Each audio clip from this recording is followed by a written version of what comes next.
Passons au troisième et dernier type construit, le dictionnaire. Comme pour le tableau et le PUPLE, le dictionnaire permet de manipuler plusieurs valeurs, mais ici, les valeurs ne sont pas forcément indexées par des entiers. Les valeurs sont indexées par des clés qui doivent être des éléments non mutables. Pour les valeurs, pas de contrainte. Mais tout de suite, je vous propose de passer dans un interprète interactif et de manipuler ensemble le dictionnaire. Commençons à manipuler donc les dictionnaires et voir comment on construit un dictionnaire. Donc, plusieurs méthodes. En extension, en listant donc chacune des paires clés-valeurs et en les encadrant par des accolades. Donc chaque paire possède la syntaxe suivante, la clé d'abord, suivie d'un 2 points, et la valeur associée. En utilisant la fonction dict de différentes manières, donc première utilisation possible ici en lui donnant une liste de couples, donc chaque couple correspond à une paire en fait, clé-valeur. Nous pouvons utiliser également la fonction dict pour créer un nouveau dictionnaire à partir d'un dictionnaire existant. Et éventuellement en rajoutant des paires clés-valeurs. Donc le système correspond au système de paramètres nommés. Donc ici, le paramètre nommé année va correspondre à une nouvelle clé à laquelle on associe la valeur 2011.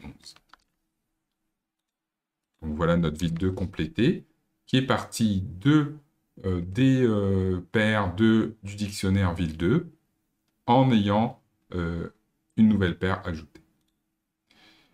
Dernière utilisation ici de dict associée à la fonction prédéfinie zip qui permet de construire ici des couples, année associée à 2019, population associée à 1 035 000, etc. pour créer notre dictionnaire. La construction en compréhension, donc le motif, le pattern de notre construction consiste à donner la clé, 2 points et la valeur. Ici, nous avons une valeur qui est la même pour toutes les paires, mais nous pourrions bien sûr avoir quelque chose de différent. Donc si nous créons un dictionnaire dont les clés sont des couples d'entiers et les valeurs associées, la valeur boolean false.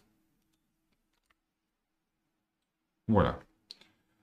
Donc voilà les 3 possibilités de construire un dictionnaire. Dans la prochaine vidéo, nous allons voir comment manipuler ces dictionnaires, comment parcourir les éléments. Commençons à manipuler un dictionnaire. Donc donnons-nous un dictionnaire. La première chose que nous souhaitons faire, c'est accéder à la valeur associée à une clé.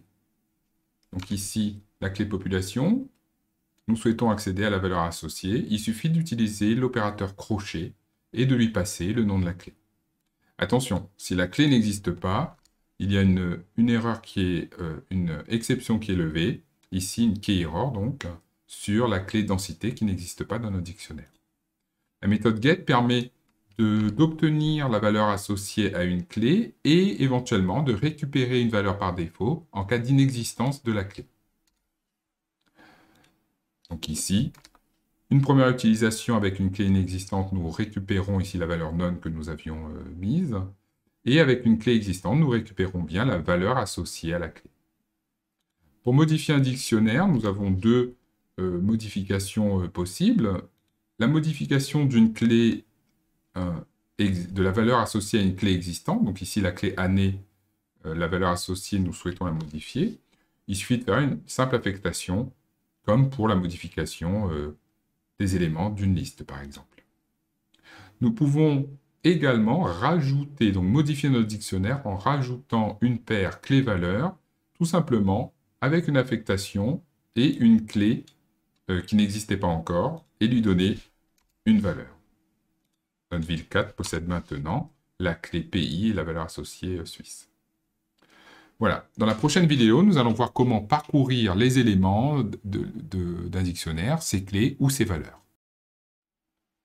Voyons ensemble comment parcourir un dictionnaire.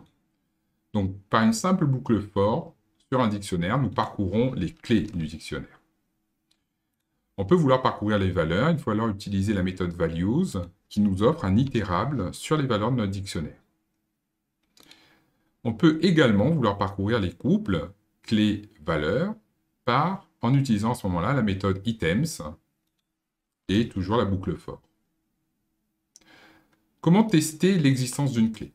Donnons-nous un dictionnaire. Et ici, nous voulons tester l'existence de la clé mang dans notre dictionnaire. Nous utilisons pour cela l'opérateur in, qui nous fournit donc la réponse à l'existence d'une clé dans nos dictionnaires. Attention, donc, sur les valeurs, nous ne pouvons pas utiliser l'opérateur in pour savoir si une valeur appartient ou pas au dictionnaire.